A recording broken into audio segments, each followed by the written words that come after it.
Hi friends, Ajju Viju ಸ್ಟೋರೀಸ್ಗೆ ಸ್ವಾಗತ ಸುಸ್ವಾಗತ. ಬ್ಯಾಗೆಲ್ಲ pack ಮಾಡಿಕೊಂಡು ಎಲ್ಲಿ ಹೋಗ್ತಾ ಇದ್ದೀವಿ ಅಂತ ಯೋಚನೆ ಮಾಡ್ತಾ ಇದ್ದೀರಾ? ನಾವಿವತ್ತು ಕಡಲ ತೀರದಲ್ಲಿರುವ ರೆಸಾರ್ಟ್ಗೆ ಹೋಗ್ತಾ ಇದ್ದೀವಿ. ರೆಸಾರ್ಟ್ ಯಾವುದು ಅಂತ ಕೇಳಿದ್ರಾ? ನಾನು ಪೂರ್ತಿ ಕತೆ ಕೇಳಿ ಹೇಳ್ತೀನಿ. ಈ ರೆಸಾರ್ಟು ಬ್ಯಾಂಗ್ಳೂರಿಂದ 485 ಕಿಲೋಮೀಟರ್ ದೂರದಲ್ಲಿದೆ. ಹಾಗೂ ಹೀಗೋ ರೆಸಾರ್ಟ್ಗೆ ಬಂದು ರೀಚ್ ಆದ್ವಿ. ಇಲ್ಲಿನ ಸ್ಪೆಷಾಲಿಟಿ ಏನಪ್ಪ ಅಂತಂದರೆ ಉಳ್ಕೊಳ್ಳೋಕ್ಕೆ ಬ್ಯಾಂಬೂ ಕಾಟೇಜಸ್ ಇದೆ. ಕಾಟೇಜ್ನ ಕೂಡ ತೋರಿಸ್ತೀನಿ, ಬನ್ನಿ. ರೂಮ್ ತುಂಬ ಚೆನ್ನಾಗಿದೆ, ಹೈಜೀನ್ ಎಲ್ಲ ಚೆನ್ನಾಗಿ ಮೇಂಟೈನ್ ಮಾಡಿದ್ದಾರೆ. ಡಬಲ್ ಕಾಟ್ ಇದೆ, ಹಾಗೆ ಎಕ್ಸ್ಟ್ರಾ ಬೆಡ್ ಕೂಡ ಇಟ್ಟಿದ್ದಾರೆ. ಟಾಯ್ಲೆಟ್ಸ್ ಕೂಡ ಅಷ್ಟೇ ತುಂಬ ಚೆನ್ನಾಗಿದೆ ನೋಡಿ. ಕಪಲ್ಸ್ ಅಷ್ಟೇ ಅಲ್ಲದೆ ಫ್ರೆಂಡ್ಸು, ಫ್ಯಾಮಿಲಿ ಮೆಂಬರ್ಸು ಎಲ್ಲ ಕೂಡ ಬಂದು ಸ್ಟೇ ಆಗ್ಬೋದು. ಒಳಗಡೆ ಅಷ್ಟೇ ಅಲ್ಲ, ಹೊರಗಡೆ ಕೂಡ ತುಂಬ ಚೆನ್ನಾಗಿದೆ, ಬನ್ನಿ ತೋರಿಸ್ತೀನಿ. ನನಗೆ ಸ್ಟೆಪ್ಸ್ ಇಳಿಯೋಕ್ಕೆ ಸ್ವಲ್ಪ ಭಯ ಆಯಿತು, ಯಾಕೆಂದರೆ ಅದು ಬ್ಯಾಂಬು ಅಲ್ವಾ, ಸ್ವಲ್ಪ ಸ್ಲಿಪ್ಪರಿ ಥರ ಇತ್ತು. ಸೊ ಸ್ಲಿಪ್ಪೆಲ್ಲ ಆಗ್ಬಿಡ್ತೀನೋ ಅಂತ ಭಯಕ್ಕೆ ನಿಧಾನ ಕೇಳ್ಕೊಂಬಂದೆ. ನಾವು ಯಾರಾದರೂ ಸ್ಟೆಪ್ಸ್ ಹತ್ತಿದ್ರೆ ರೂಮಲ್ಲಿ ಕೂತಿರೋರಿಗೆ ಹೊರಗಡೆ ಎಲ್ಲ ವೈಬ್ರೇಷನ್ ಆಗ್ತಾಯಿತ್ತು.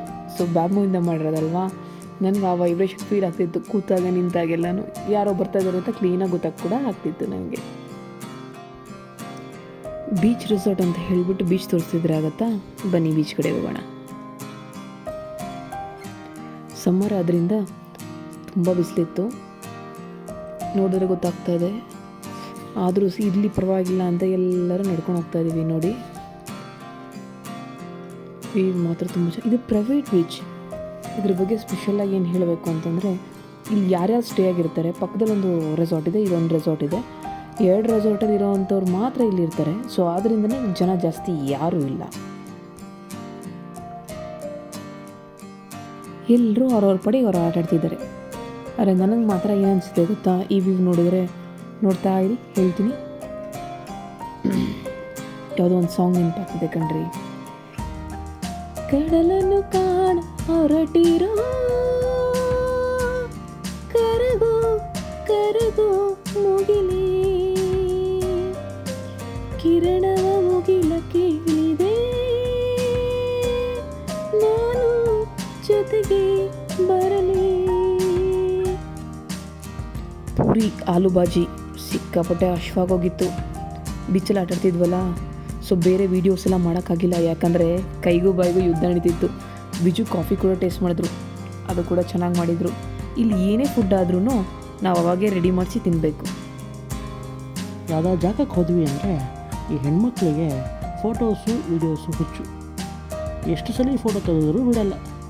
ಈ ಜಾಗದಾಗ ಒಂದು ಸೀನು, ಈ ಜಾಗದಾಗ ಒಂದು ಸೀನು ಅಂಥೇಳಿ ಅಚ್ಚ ನನ್ನನ್ನು ರೀಲ್ಸ್ ಮಾಡಿಸ್ಲು.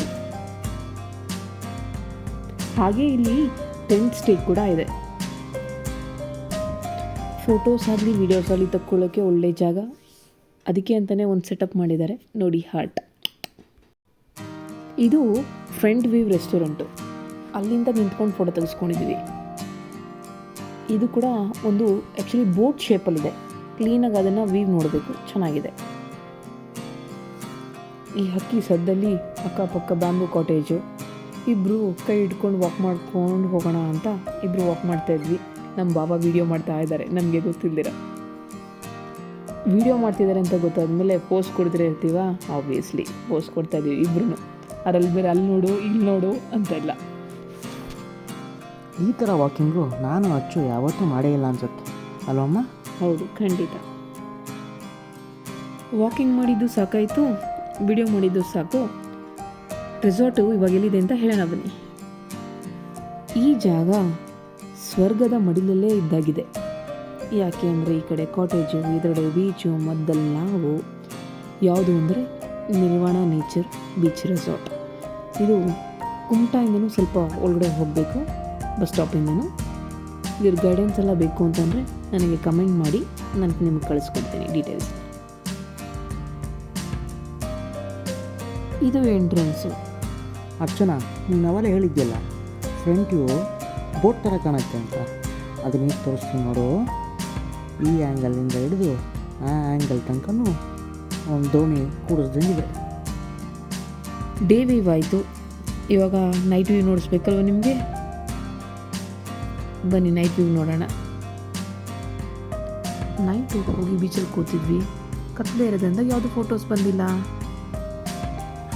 ನೋಡಿ ಎಷ್ಟು ಚೆನ್ನಾಗಿದೆ ನೈಟ್ ವ್ಯೂ. ಆ್ಯಕ್ಚುಲಾಗಿ ನಾವು ಈವ್ನಿಂಗ್ ಕೂಡ ಹೋಗಿ ಬೀಚಲ್ಲಿ ಆಟಾಡ್ತಾಯಿದ್ವಿ. ಆಟಾಡಿ ಬಂದು ಫ್ರೆಶ್ ಅಪ್ ಆದ್ವಿ. ಡಿನ್ನರ್ ರೆಡಿ ಆಗೋಷ್ಟರಲ್ಲಿ ಒಂದು photo shoot night view shoot ಮಾಡ್ಕೊಳ್ಳೋಣ ಅಂತ ಮಾಡ್ತಾಯಿದ್ವಿ.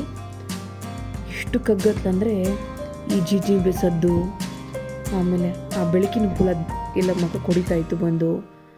ಜಾಗ ಅಂತೂ ಸೇಫ್ಟಿಯಾಗಿದೆ, ಅದರ ಬಗ್ಗೆ ಯೋಚನೆ ಮಾಡೋಷ್ಟಿಲ್ಲ. ನನಗೆ ಸ್ವಲ್ಪ ಹೊಸದಾದ್ರಿಂದ ಭಯ ಅನಿಸ್ತಾಯಿತ್ತು ಅಷ್ಟೇ ಅಲ್ಲ. ಈ ಅಚ್ಚು ವಿಜು ಸ್ಟೋರೀಸ್ನ ಯಾರು ನೋಡಿ ಅಲ್ಲಿ ಹೋಗ್ತಾರೋ ಅವ್ರಿಗೆ 10% ಡಿಸ್ಕೌಂಟ್ ಕೂಡ ಇದೆ. ಇದು ಯಾವುದೇ ರೀತಿ ಪೇಯ್ಡ್ ಪ್ರಮೋಷನ್ಸ್ ಕೂಡ ಅಲ್ಲ. ಡಿನ್ನರ್ ರೆಡಿಯಾಗಿದೆ, ನಾವು ಕೂಡ ರೆಸ್ಟ್ ಮಾಡಬೇಕು. ರೆಸ್ಟ್ ಮಾಡಿ ಬೆಳಗ್ಗೆ ಎದ್ದ ತಕ್ಷಣ ಬೆಂಗಳೂರು ಕಡೆ ಹೊರಡ್ತಾ ಇರಬೇಕು. ಈ ರೆಸಾರ್ಟ್ನಂತೂ ನಾನಂತೂ ಮಿಸ್ ಮಾಡ್ಕೊಳ್ತೀನಿ. ಒನ್ ಡೇ ಏನು ಸ್ಟೇ ಇದ್ನೋ ತುಂಬ ಚೆನ್ನಾಗಿತ್ತು. ನೀವು ಯಾರಾದರೂ ಈ ರೆಸಾರ್ಟಲ್ಲಿ ಸ್ಟೇ ಆಗಬೇಕು ಅಂತ ಆಸೆ ಇದ್ದರೆ ಇನ್ಯಾಕೆ ತಡ, ರೆಸಾರ್ಟ್ನ ಬುಕ್ ಮಾಡಿ ಬ್ಯಾಕ್ ಪ್ಯಾಕ್ ಮಾಡ್ಕೊಳ್ಳಿ, ಹೊರಡ್ತಾ ಇರಿ. ನಾವು ಯಾರ್ಯಾರು ಹೋಗಿದ್ರಿ ಅಂತ ನಿಮ್ಗೆ ಹೇಳಲೇ ಇಲ್ಲಲ್ಲ. ನಾನು ಅಪ್ಪ, ವಿಜು, ಅಕ್ಕ, ಬಾವ ಹಾಗೂ ಅಕ್ಕನ ಮಗ, ಒಂದು ಫ್ಯಾಮಿಲಿ ಪಿಕ್. ನಮ್ಮ ಚಾನಲ್ನ ಹೀಗೆ ನೀವು ಸಪೋರ್ಟ್ ಮಾಡಿ, ಸಬ್ಸ್ಕ್ರೈಬ್ ಮಾಡಿ, ಹಾಗೆ ಶೇರ್ ಮಾಡ್ತಾಯಿರಿ ಅಂತ ಹೇಳ್ತಾ ಅಚ್ಚು ವಿಜು ಸ್ಟೋರೀಸ್ಗೆ ಲೈಕ್ ಮಾಡಿ. Thank you.